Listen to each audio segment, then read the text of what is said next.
টাকা পয়সা চাও নাই, তোমরা তো ভালোবাসে বিয়ে করছিলা, এখন আবার টাকা চাইতেছো কেন? আমি এত কিছু জানতে চাই না, আমার সাফ সাফ কথা, আজকের মধ্যে আপনি আমারে 2 লাখ টাকা দিবেন, নাইলে আপনার মায়ের আমি 3 কথা করে তালাক দিয়ে দেব। ছি ছি ছি ছি ছি, এই আপনার লজ্জা লাগে না? লজ্জা লাগে না আপনার? আপনি যৌতুকের জন্য একটা মেয়েকে তালাক দিতে চাইতেছেন? আপনি জানেন না যৌতুক নেওয়া এবং দেওয়া সামাজিক অপরাধ?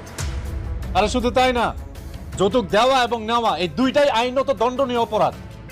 ধর্মে আমার আইন শিখেন না, আমার এখনই টাকা লাগবে, আমারে টাকা দিবেন, নাইলে আপনার বোনের লগে আমি সংসার করব না। কি করলি তুই? তুই সংসার করবি না? তুই তো করবি, সাথে তোর বাপে সংসার করবো। তুই জানোস আমার পিছনে কে আছে? কে আছে? আমার পিছনে আমার জেনজি বউ আছে। জি, আমি জেনজি বউ থাকতে তুই আমার ননদকে তালাক দিয়ে চলে যাবি, তাও আবার যৌতুকের জন্য? এটা কোনোদিনও পারবি না। আমি এখন লাইভে যাব, লাইভে গিয়ে তুই যে যৌতুক চাস, তুই যে যৌতুকের জন্য একটা নারীর উপর অত্যাচার করতেছিস, বাংলাদেশের সবাইকে দেখাবো। আমার যত ফ্রেন্ড সার্কেল আছে সবাইকে ডাকবো, পুলিশকে ডাকবো, তোর মুখোশ খুলে দিব। জেনজি কি জিনিস তোরে আজকে আমি হারে হারে বুঝাই দিব। নাও লাইভে যাও, কালপ্রিটের সাথে পরিচয় করাই দিব। এই যে আমার নিষ্পাপ ননদ, এই নিষ্পাপ ননদকে এই যে কালপ্রিট, এই কালপ্রিট যৌতুকের জন্য ডিভোর্স দিতে চাইতেছে। তোমরাই বলো এই কালপ্রিটকে কি করা উচিত? এই অপরাধকে কি করতে হবে? দমন করতে হবে। আর এই দমনের জন্য আমরা জেনজিরা সবসময় প্রস্তুত। তোমরা যে যেখানে আসো, যার কাছে যা আছে সব নিয়ে চলে আসো, পুলিশ নিয়ে চলে আসো। এই অপরাধীর দমন আজকে আমরা করবই।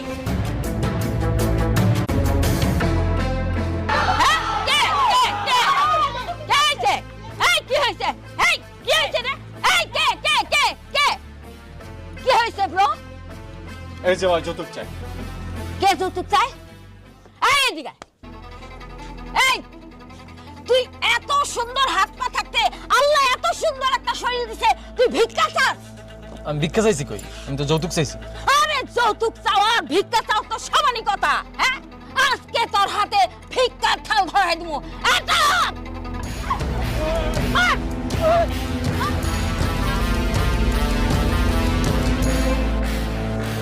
কেমন লাগো ও বাবা গো? এখন কেমন লাগে? হ্যাঁ, কেমন লাগে ব্রো?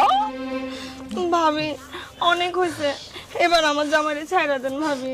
না না, ওরে ছাড়া যাব না, ওরে আমি জেলের ভাত খাওয়াবো। এই তুমি পুলিশ ফোন দাও। ভাইজান পুলিশে ফোন দিন না ভাইজান, আমার ভুল হয়ে গেছে, আমার জীবনে যৌতুক চাবো না ভাইজান। আমার মাফ করে দেন আব্বা, আম্মা আমার মাফ করে দেন। আমি শিরিন রেডি এখন সুখী শান্তিতে সংসার করবো আব্বা, আমি নিজে কামাই করে খাবো। আব্বা মাফ করে দেন, আব্বা মাফ করে দেন, আমার ভুল হয়ে গেছে। বৌমা বান্নটা খুলে দাও, হয়েছে অনেক হয়েছে। শিওর? হ্যাঁ এবারের মতো মাফ করে দিচ্ছি। আর কোনোদিন যদি দেখছি আমার ননদের কাছে যৌতুকের টাকা চাইতে দিমু